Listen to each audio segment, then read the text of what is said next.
mysterious explosions at Iran's strategic port. Iran continues to laugh at the United States, and Trump promises that Iran's Revolutionary Guards will soon be no longer laughing at all. Iran responded with a contemptuous proposal to the United States offer, and it turns out that Iran's Revolutionary Guards are not currently willing to deal with the nuclear issue. The latest signs on the ground show that something is happening inside the Revolutionary Guards. This is just when it seems impossible to escalate the situation any further. Elements within the Revolutionary Guards did the same thing, escalated more than before. Trump, in response, said that we destroyed 70% of the targets inside Iran. It will take them years to recover. They won't laugh any longer. It seems that Trump is furious, and an urgent call with Prime Minister Netanyahu has been scheduled. And on the other side, in Iran, Mustafa Khamenei is projecting strength to the Iranian army. The phase of restraint by the Revolutionary Guards is over. The supreme leader of the Revolutionary Guards published this to the Iranian nation. And against the backdrop of the crisis in the talks and the American blockade in the Strait of Hormuz, senior officials in Tehran are threatening a harsh response against the American vessels and against the bases. The distress of the regime in Tehran, militias from Iraq were brought into Iran to suppress the citizens. Iran carried out another launch towards the United Arab Emirates, and they received a resounding slap in the face because the United Arab Emirates chose a different, clear side in this war. And $10 trillion a day is at risk. Tehran is targeting the internet cables in the Strait of Hormuz. Yes, ladies and gentlemen, Iran is threatening the internet. So, are the underwater cables in the Strait of Hormuz in danger? Iran's Revolutionary Guards will collect usage fees between Washington and Tehran. Qatar is in the middle. And what are the Qataris demanding as mediators in these negotiations? After the suspension of the American Freedom Project in the Strait of Hormuz, this was received in Tehran as a strategic victory that had been expected in advance. Newspaper front pages in Iran already presented an image of absolute superiority and humiliation of the United States and its allies, including Israel. And now, the question is, what is happening in reality? And what is the truth? So I'm Yair Pinto, with me is Mati Shoshani, and we are boots on the ground, coming to you from Israel with everything that's happening, bringing you the truth from our neighborhood, from this region. And in an initial report from Iran, a powerful explosion was heard today in the city of Chabahar in the southeast of the country. The sound of blast caused panic amongst the residents and led to high alert amongst the local security forces. At this stage, there is no official confirmation of the casualties or significant damage, and the authorities are avoiding giving details about the circumstances of this incident. The event is taking place in one of the most sensitive areas for Iran, and we will bring you all the details very soon. Because the naval blockade imposed by the United States in the Strait of Hormuz is putting the Iranian regime under unprecedented pressure.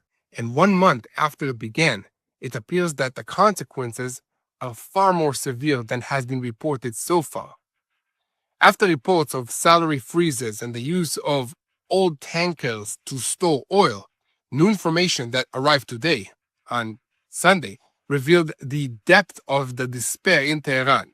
The Iranians have begun using a fleet of old oil tankers, ones that have not been used for decades. The regime is well aware of the severe maintenance problems of the tankers and of the fact that they are not properly sealed. But despite this, they continue to pump massive quantities of crude oil into them, causing widespread leaks and pollution into the sea. The deep crisis is also creeping into the system itself, and the understanding of the severity of the situation is beginning to spread. And according to sources, senior officials in Iran oil systems who understand the crisis personally is more severe than they initially thought. They are examining escape routes and are looking for a way to leave Iran before the economic collapse is even worsened. But above the surface, it currently seems that Donald Trump is waiting for an agreement, and in Iran, they are waiting for the launch of order because the Revolutionary Guards threatened to attack the American targets if Iranian tankers were hit. And at the same time, Trump is waiting for Tehran's response to the permanent ceasefire agreement. In Iran, they has finally responded to the American proposal for the negotiations. And Iran's proposal was submitted to the United States 2 days later, and in practice, it contains nothing new, only a continuation of the Revolutionary Guards' contempt towards the United States of America. Some of the details of the proposal include a ceasefire for another 30 days, the opening of the Strait of Hormuz, and negotiations about the future. Last Friday, the United States was supposed to receive Iran's answers, but it was not receiving them until this afternoon. And now, it turns out that Iran's proposal submitted through Pakistan is nothing less than humiliating to Trump and to the United States. Iran's president issued his first message moments after it was reported that the response to the American proposal had been submitted. Iranian President Masoud Pezeshkian referred to the continuation of the contacts and claims, "We will never surrender to the enemy. The goal is to guarantee the rights of the Iranian people." Trump extended the deadline again until Wednesday, and Tehran said today that it had transferred its response to the Pakistani mediator and not to the Qataris. Mustafa Khamenei met with the head of the Iranian Strategic Command, and Khamenei, he gave instructions to Iran's army on how to continue operations against the American blockade. Washington is waiting for the details, and Israel is monitoring the issue of enriched uranium and the continuation of the fighting in the Gulf. So look, as the tension around Iran and the Strait of Hormuz continues to escalate, and against the backdrop of the crisis in the talks with the United States and the growing pressure on Tehran, sharp threats were heard today from senior Iranian officials, and the spokesman for the National Security Committee in the Iranian parliament, Ibrahim Ghazai, declared that from Iran's point of view, the phase of restraint has ended, and warned that any harm to Iranian vessels would be met with a harsh response.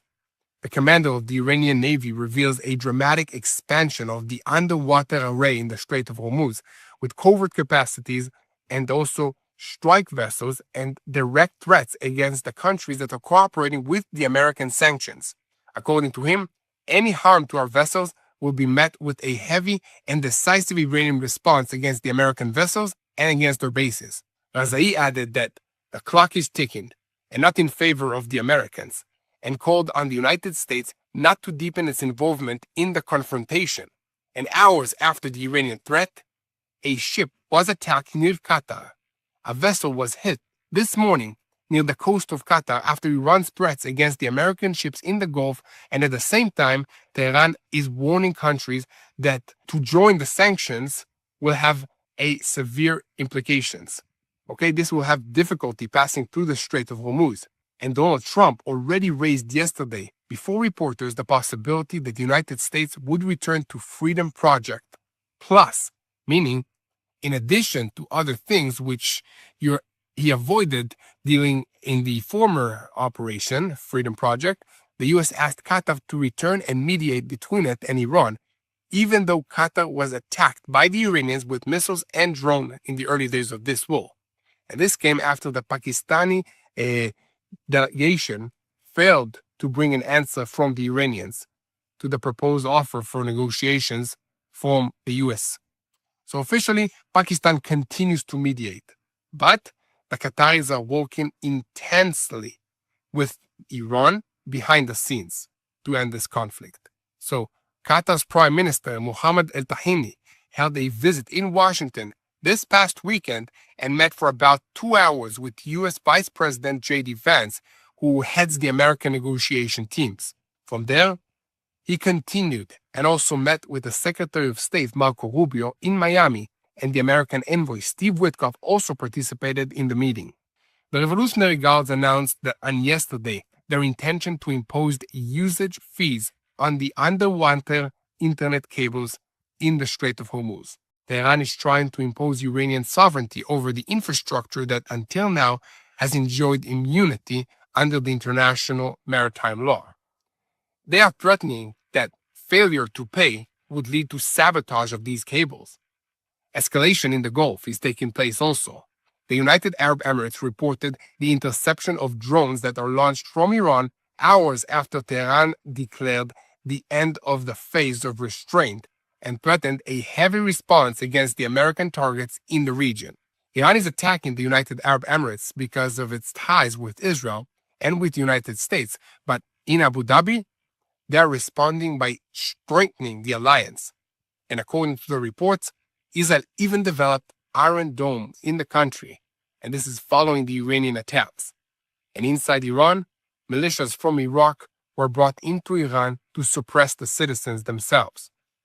The Revolutionary Guards and the local security forces suffered heavy losses in the latest war, and the regime was forced to import mercenaries from Iraq and Afghanistan in order to control the streets. Residents in Tehran are reporting severe violence. It feels like an occupation. They don't understand Persian and behave with much greater brutality than the local forces do. And against the backdrop of the war against the Revolutionary Guards in Iran in the Middle East, Trump will land this week in Beijing for his first visit to China since 2017. China was indeed harmed by the closure of the Strait of Hormuz, but it had prepared itself for this scenario for years. What are the goals, the dangers, and the needs between China and the United States? We will dive into all the details very soon. So let's begin. I'm Yair Pinto, with me is Mati Shoshani, and we are boots on the ground bringing you the whole truth about what's happening in Israel and in the Middle East in this war against the Revolutionary Guards in Iran. And 1 second before we begin, I want to call on you to continue spreading the truth. Share our content with as many people as possible. Click the subscribe button. And most importantly, do not forget to look for me, Yair Pinto, and Mati Shoshani on our social media platforms in order to get a view through our eyes of what it's like to live in Israel under this war. So, our senior Middle East correspondent, Mati Shoshani, do the explosion in Khabarar and the crisis with the oil tankers indicate that Iran is beginning to truly suffocate from this blockade, not only economically, but also with their infrastructure? Yeah, Yair, I think it's becoming clearly evident that the Iranians are suffering financially in a very dramatic way. They've lost a lot of revenue, and they're starting to face an almost existential threat of loss of future revenue from what's happening with their oil. Now, again, we need to continuously remind people that oil is not an on and off switch. When you're producing oil and you have wells working around the clock, you can't just shut them off. When you'll want to restart them, it'll cost a lot, it might take time, and it even might lead to well collapse. So it's a complicated, very, very technical field in which there's a lot that needs to be done to be able to change the situation. So what are the Iranians doing? We're seeing a couple really interesting things.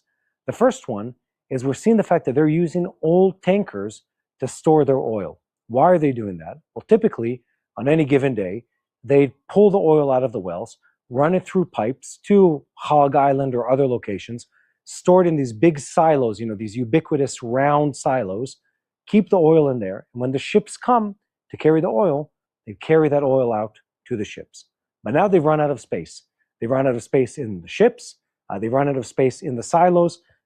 They've run out of space even in their secondary storage facilities. And what they're doing is they're using these old, semi-broken, possibly leaking oil tankers to hold the oil off the shores of Iran. Now, this problem is becoming even more problematic, or more of a huge issue, by the fact that the American armed forces are now bombing those same ships. How do we know this? Well, I can show you the images right here on my phone. We have satellite imagery that shows multiple oil tankers parked close to the shorelines of Iran with oil leaking from them or fires coming out of the engine bays of those ships. Why? because the Iranians continue to do the same thing they've done before, try to circumvent the naval blockade, and at the same time try to store oil so they're not running out of storage space for that oil. We've even seen images, which are still debatable over what's actually happening, of oil flowing into the ocean out of facilities in the Persian Gulf. Was that a result of a technical malfunction, or the Iranian regime simply pumping oil into the sea to keep the wells going? We're not entirely sure right now. But what we do know is that this blockade is causing substantial financial damage on the Iranian regime. We know it's hurting them. We know they're scrambling in every possible direction to try and make up for lost money, to try and harm the oil trade for other countries, and to make sure that they have the storage facilities for their oil. Here and there, we also see the Iranian regime try to circumvent, to get by the American blockade on their shores and get oil out from Iran to their clients around the world. Now remember, this is a very tenuous, a very delicate relationship. If the Iranians have been supplying the Chinese with discount cost oil for a very long time now, those clients might not be there to buy from the Iranians again if the war prevents them from selling over an extended period of time. They'll find another supplier at another cost that has the ability to, in a more sustainable way, deliver oil over time. So this is both a short-term problem for the Iranians and a long-term problem for the Iranians. Is this a sign that the Iranian regime is falling, is breaking? We don't know that. Is this a sign that they're about to become bankrupt or insolvent financially? I don't think so, but it doesn't mean that they're not feeling the pressure, that they're not feeling the heat, that they're not feeling the pain of this ongoing naval blockade on them.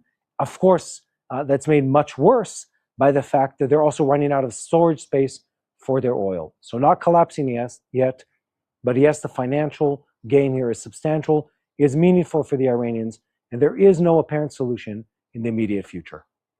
Mati, when Iran is now threatening not only ships but also underwater internet cables, is the war in the Gulf moving into a new phase of attacking global civilian infrastructure? I think what we're experiencing right now is a very interesting change in the global economy and the global economy of war. Let me explain that. There's a couple things happening here at the same time.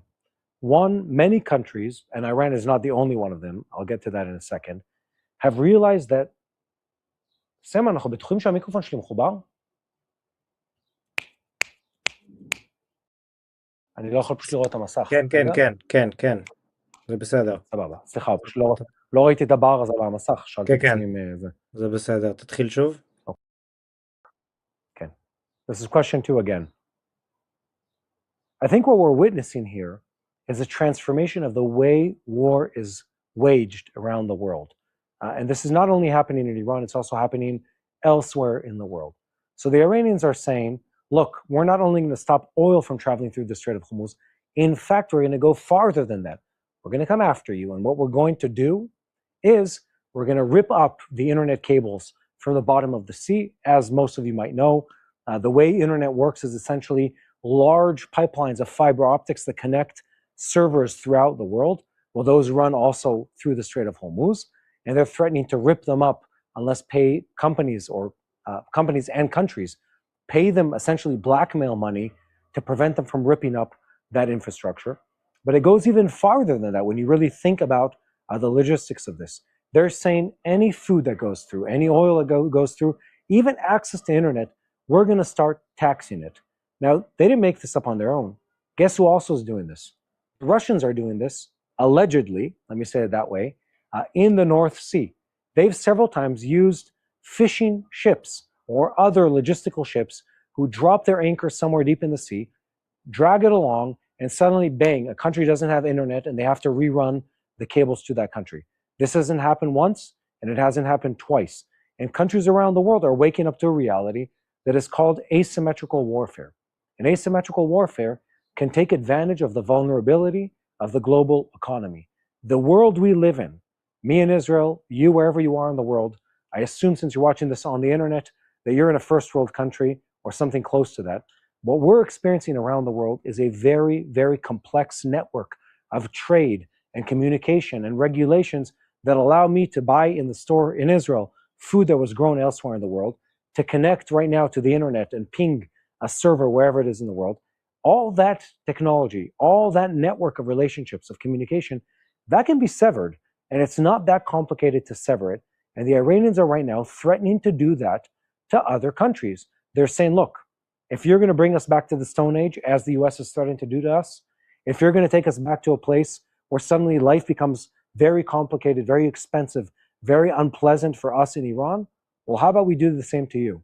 How are you going to like it when you don't have internet? How are you going to like it when you try to have a ship that brings through food from wherever in Asia and we just blow a hole in the side of that ship, or just make the engine stop working and suddenly you have no bananas or no apples or no flour or no oil or no, you name whatever the commodity is. And they're pointing out here a real vulnerability that exists in global trade. And I think as this progresses, it's going to become more and more apparent to people around the world how vulnerable the global economy is and how strongly you have to fight against disruptors and terrorist entities like the Iranian regime to prevent them from ruining the life that we get to live. There's one last lesson here, which is every country around the world is going to walk out of this conflict and crisis with a clear understanding. I should be more autonomous. I need to have redundancy to my trade and export routes, and of course my import routes.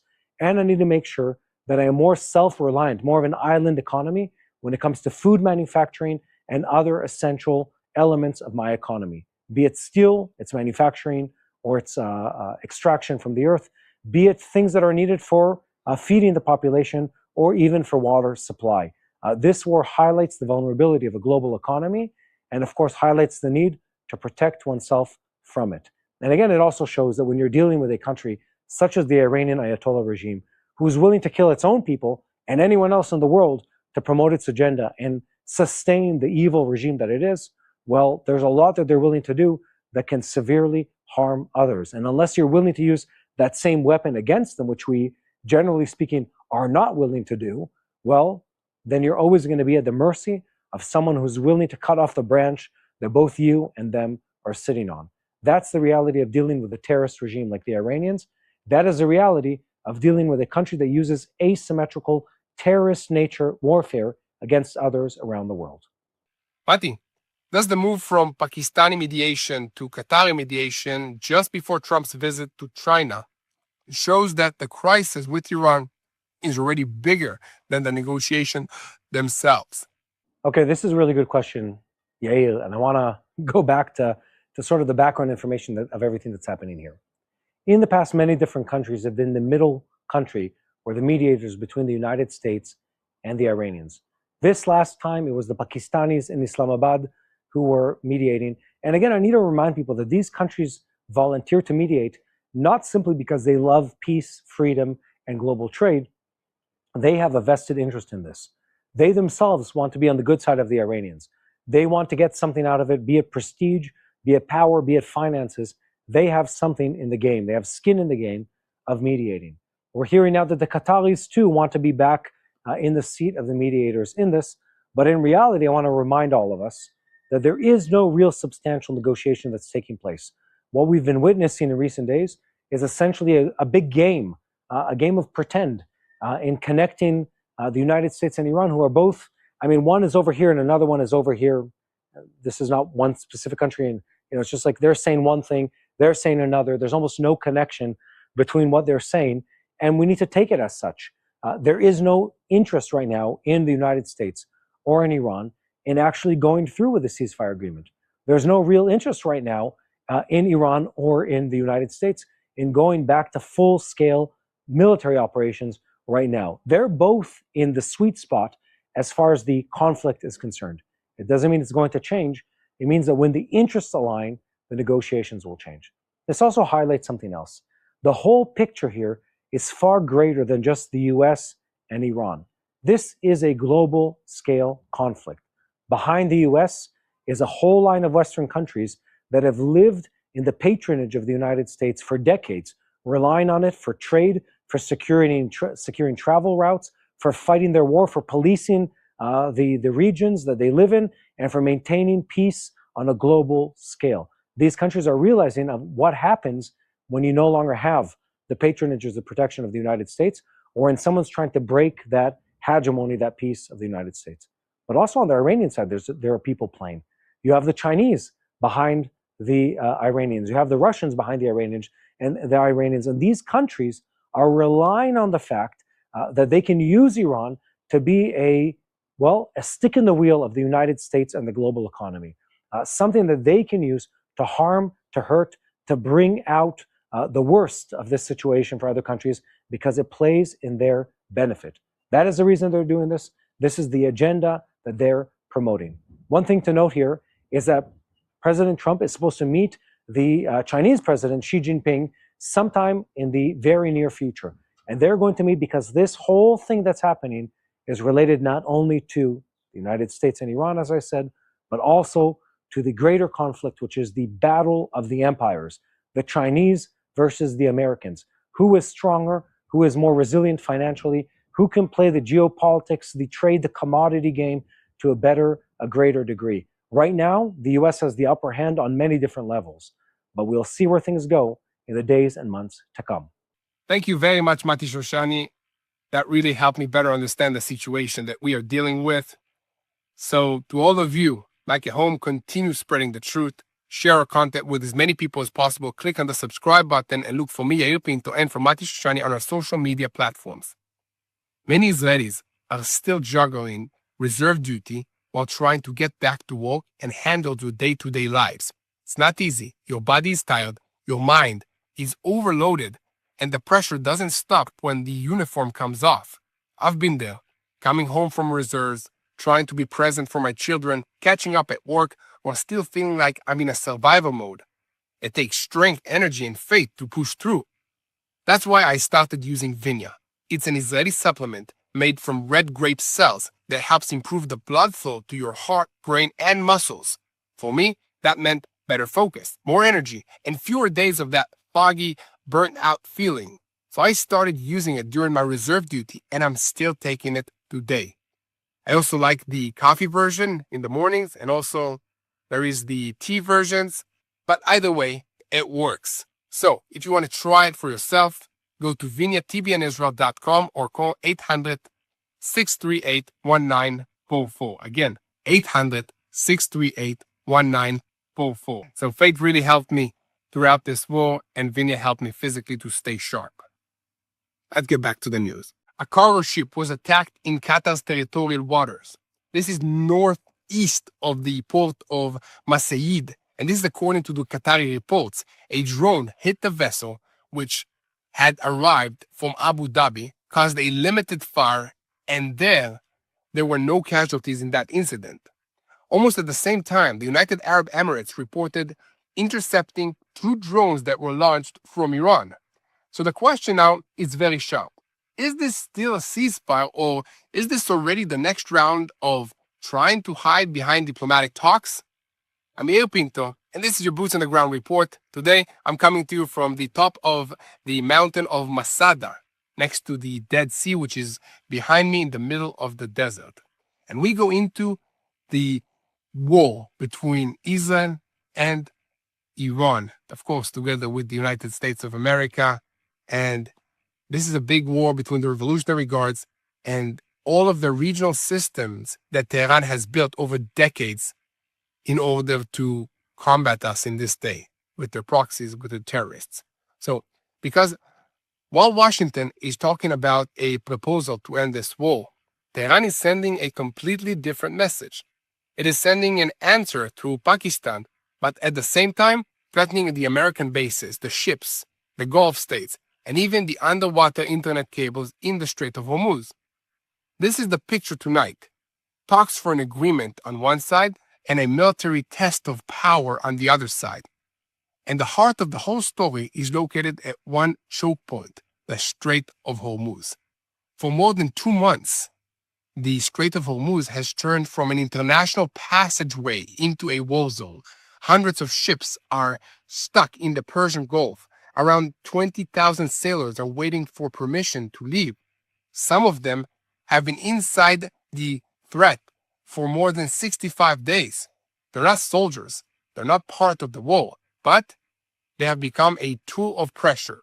More than 30 ships have been hit since the beginning of this escalation by the Iranian missiles and drones, and at least 10 sailors have been killed. Crews are reporting shortages of food, water, fuel, and medicine. The Iranian message is clear. If the world puts pressure on Iran, Iran will put pressure on the world through the sea. The United States tried to break this blockade. Project Freedom. The plan was to restore the movement of the commercial ships through the strait under American military escort, and according to the reports, the force included guided missiles, destroyers, aircrafts, unmanned platforms, and large forces in the area. But the operation was stopped after only 36 hours. Immediately after it came an exchange of fire. Iran opened fire at the American destroyers that are passing through the strait. The American military responded with strikes against the Iranian targets. Trump said that the ceasefire was still in effect. The Iranians claimed that Washington was the one that violated it. And there begins the absurdity of the Middle East and what's happening here. There is a ceasefire, but there is fire. There are talks, but there are threats. There is diplomacy, but ships are still burning. The spokesman for the National Security Committee in the Iranian parliament, Ibrahim Razai, said that the phase of restraint has ended. He threatened that any strike on an Iranian vessel would be answered with a heavy response against the American ships and bases. He also addressed the clock is ticking and not in the American favor. The spokesman of Iran's army went even further, and he warned that countries that cooperate with the American sanctions will face difficulties passing through Hormuz. He spoke about new weapons, new methods of warfare, and new arenas. In other words, Iran is not threatening only the United States. It is threatening anyone who decides to cooperate with the economic campaign. And it does not end with ships, because the Revolutionary Guards are already talking about the underwater internet cables that pass through the Hormuz area. These are cables that connect financial systems, trade, cloud services, communications, and international payments. And in Iran, voices are calling to charge Western companies usage fees for this underwater passage. The numbers here are enormous. The global financial communication systems connects more than 11,000 banks and financial institutions in more than 200 countries. And according to reports, data and transactions of massive value pass through these infrastructures every single day. This is no longer only oil. This is the lifeline of the modern economy, and Iran understands this very well. It is trying to turn Hormuz from only a maritime passage into a pressure tool over energy, trade, banking, and communications. And at the same time, the commander of the Iranian Navy presented an expansion of the underwater system in the strait. These are light submarines called in Iran the Dolphin of the Persian Gulf. According to Iranian statements, they can stay for a long time in the seabed. They can track the movements of the vessels and they can strike them when necessary. So, we need to understand the operational importance. The Strait of Hormuz is crowded. It's sensitive area filled with maritime traffic. A small and quiet submarine in an area like that can create serious challenge for the Western navies. You do not always need a large force to create a large problem. Sometimes a small tool, hard to detect, in the right place is enough. And still, while all of this is happening on the ground, diplomacy continues to work. Iran sent its answer to the American proposal. This was sent to Pakistan, and according to reports, the answer focused first on ending the war, securing maritime traffic, and removing the blockade around Hormuz.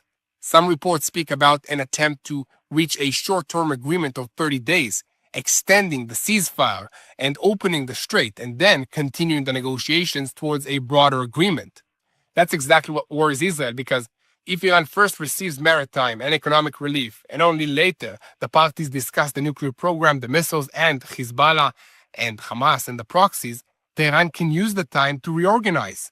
Iranian President Masoud Pezeshkian published his first message after the answer was submitted. He said that Iran will never surrender to the enemy, and according to him, the very talk about dialogue does not mean surrender, but an attempt to secure the rights of the Iranian people and defend the national interest. This is very precise language. Iran wants to stay in the talks, but not appear weak. It wants again to gain time, but not admit that it is under pressure. It wants an agreement if that agreement is serving it, but not an agreement that dismantles its power levers. Trump, on his side, he responded with anger. He wrote that Iran has been playing games with the United States for 47 years, delaying, buying time, laughing at America. He added, they will not laugh any longer. And in another interview, Trump spoke about the enriched uranium that is still inside Iran. He said that the United States is monitoring it closely, including through the American Space Force. His message was sharp. If anyone gets near the materials, the Americans will know and will respond. Prime Minister Netanyahu said similar things. According to him, the war with Iran achieved a real great deal, but it is not over. There is still enriched uranium that needs to be removed from Iran. There are still enriched facilities that need to be dismantled. There are still Iranian proxies and ballistic missiles that need to be dealt with. Here's the gap between Jerusalem and Washington. In the United States, they want to stop the fire and manage the crisis. In Israel, we want to make sure that Iran does not come out of the war with nuclear capabilities, ballistic missiles, and regional proxies that can recover. In discussions in Israel, the IDF and the Mossad presented a more aggressive position. The assessment is that the Revolutionary Guards are a wounded organization right now.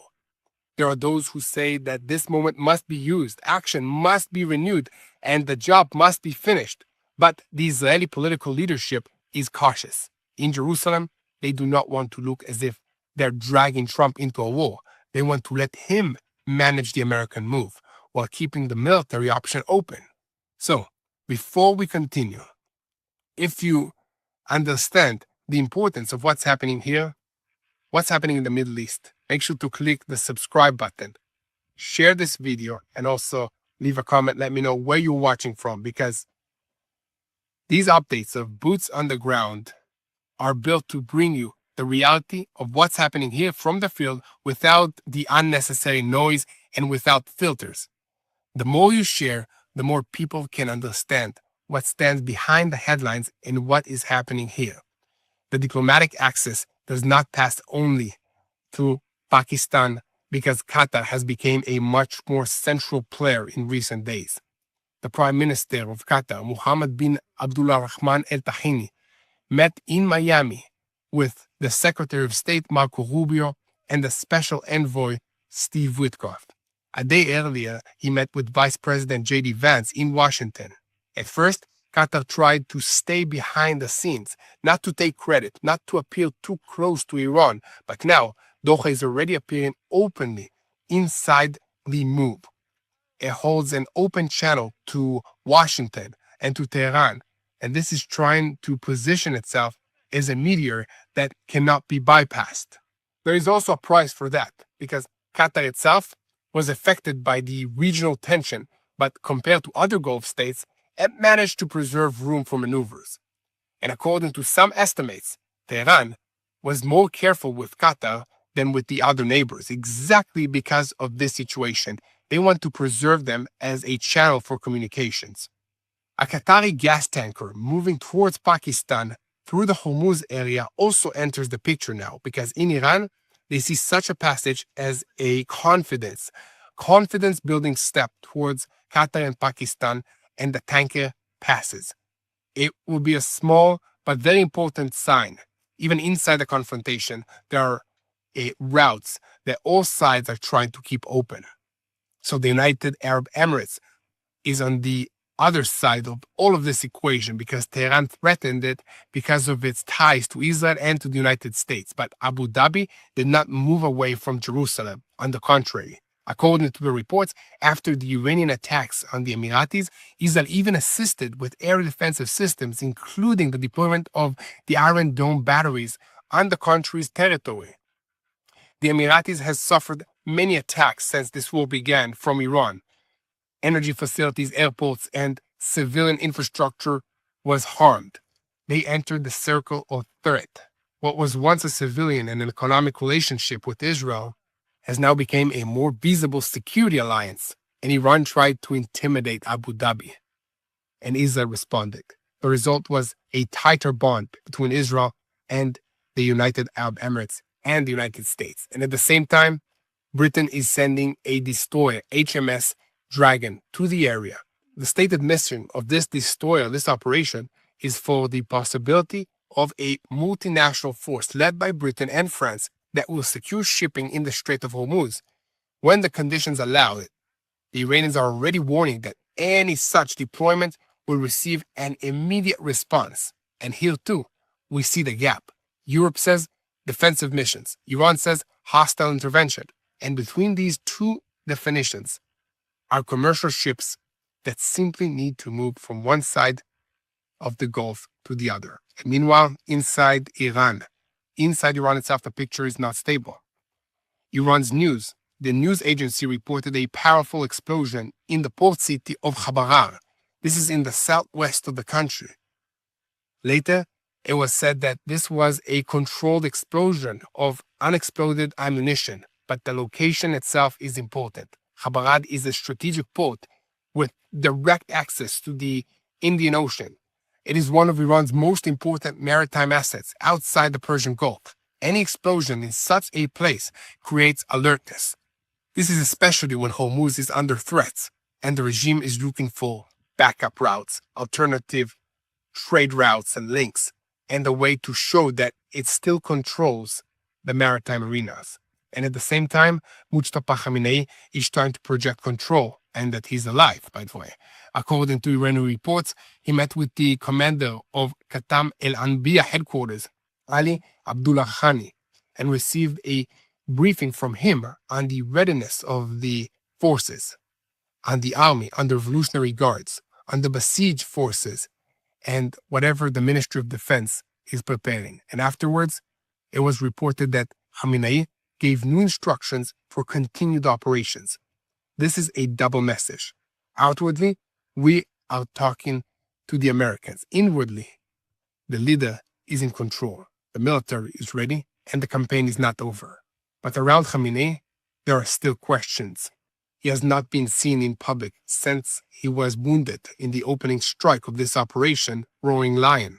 His medical condition and the isolation makes it difficult to understand who is actually making the decisions in Tehran.